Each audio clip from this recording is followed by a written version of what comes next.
Hey guys, welcome back to another YouTube video, and in this video we're gonna be running this BLDC motor using this motor controller, which is the G431B BLDC motor controller.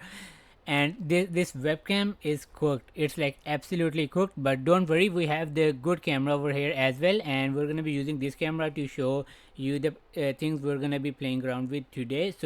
And this particular motor controller is this one. Now in this video we're only gonna be testing this BLDC motor and this controller. It's not important if you are building the humanoid robot, but if you don't have your USB CAN modules yet, or if for some reason you don't have the right equipment to calibrate the BLDC motors yet, then you can follow along this video and you guys can play around and with your BLDC motor and get it spinning.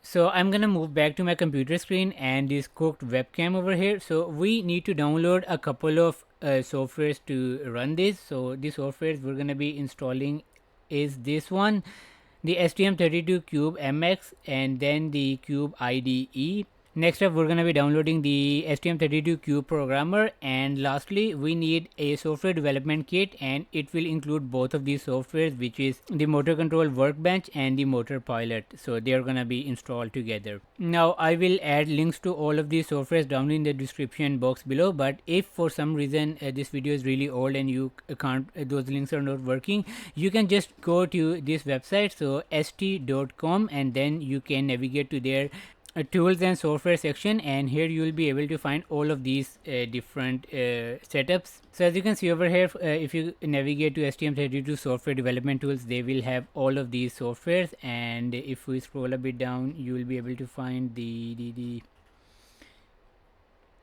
STM32Cube IDE and STM32Cube MX. So once again, these are the softwares you need to download. Now we're not going to be using all of them, but in some cases, if you want to write a custom program for the controller, you're going to need all of these softwares. But we're only going to be using a few of these, and you can look at the tutorial and you can see which ones we need. But if you want to write your own custom code, you want to download all of these. I want to add one really important thing over here is if you are following this tutorial and if you want to run your BLDC motor. So when you're on this page, which is the motor controller SDK, and you're gonna need to download this software to get the BLDC running, I don't want you to download the latest version of the software.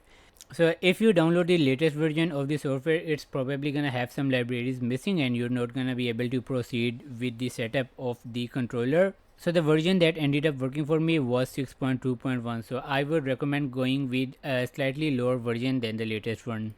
Okay, once you have these softwares installed, as you can see over here, first up we are gonna launch the STM-Cube programmer, and then we're gonna grab our microcontroller and we are gonna attach it via USB to the computer. So I'm gonna do that right now. So I have attached it to the computer, and as you can see, the motor controller has its light turned on. So here's an image of the connections you need to make to the motor controller to make it work. So we have the voltage connections and the connections for the motor windings. Now you're going to supply power to your motor controller, and I am using this 20 volt Inco battery to provide power to my controller. You can use a power supply or anything you have available in your lab. Now once everything is connected, if we head back to this software over here and I click on this connect button, it should start working. Now we need to do one thing over here, which is we need to click on open file, and I want you to navigate to this folder over here. So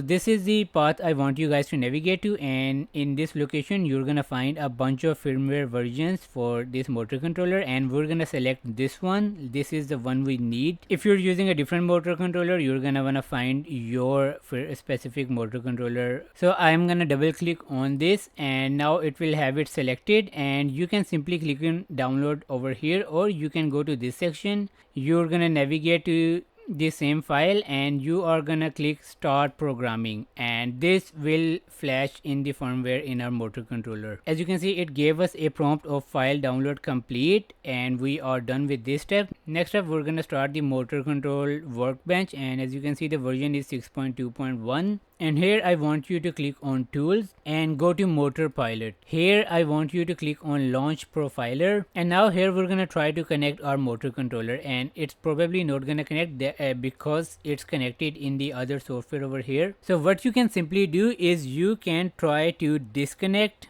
the motor controller, and I'm gonna reconnect it to my laptop, and then we're gonna try to click on connect again, and now our motor controller should pop up over here. Now this section over here is really important, and here you're gonna make sure there is no error over here. So as you can see right now I have under voltage error, and the reason for that is I don't have my battery connected with the motor controller yet. I am gonna connect my motor controller with the battery now, and then I'm gonna reload this.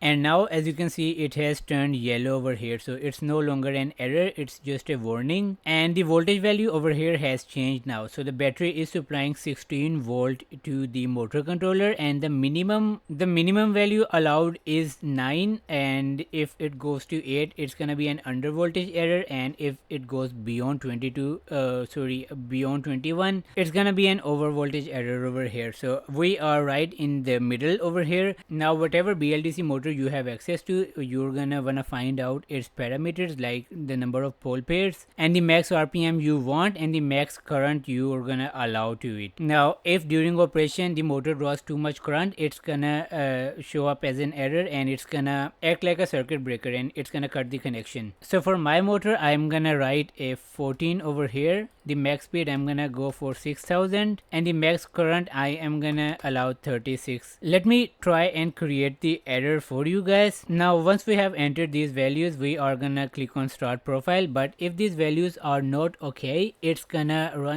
give an error to you over here. And it's not a hardware issue, you can simply change these parameters depending upon your motor, and you can start profiling again. So I have entered all the values over here, and I have disconnected and reconnected the motor controller.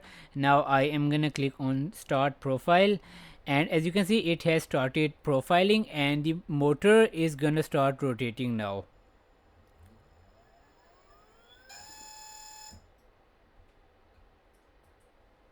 So as you can see over here the test stopped, and it gave back two errors, which is overheat and speed feedback. So I am gonna reduce the value of the current, so I'm gonna say let's 20, and I'm gonna click on start profile again. So we have to disconnect and reconnect it again. So I am connected again, and once again with these values I'm gonna click on start profile, and the motor is gonna start rotating again, and these values end up working for me. So as you can see the motor is rotating over here, it picks up a speed, it rotates at that speed for a while, and after that it stops, and it's gonna say profiling complete.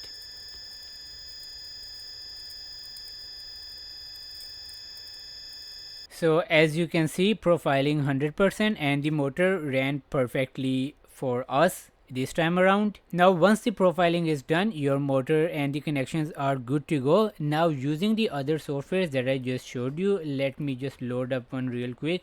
So for example, let's say Cube IDE. Now you can write custom programs for your motor, and you can control your motor in that way. Now depending upon their controller and their motors, they do give a bunch of examples to you to play around with, which you can find out from their website. And as you can see over here, they have a bunch of examples over here for these controller and the motors, so you can further build your application using these applications if you want to. But if you just want to test your motor, you're only gonna use the profiler app and the Cube ID programmer app like I showed you. So that's it for this video guys. If you have any questions, let me know in the comment section down below. Once again, this has nothing to do with the humanoid robot we're building. If you are building that robot, you can simply skip this step and move ahead. But if you have spare BLDC motors lying around in your lab, or if you have spare STM32 motor controllers, you can run those motors using these applications. Thank you so much for watching the video, and see you in the next one. Cheers.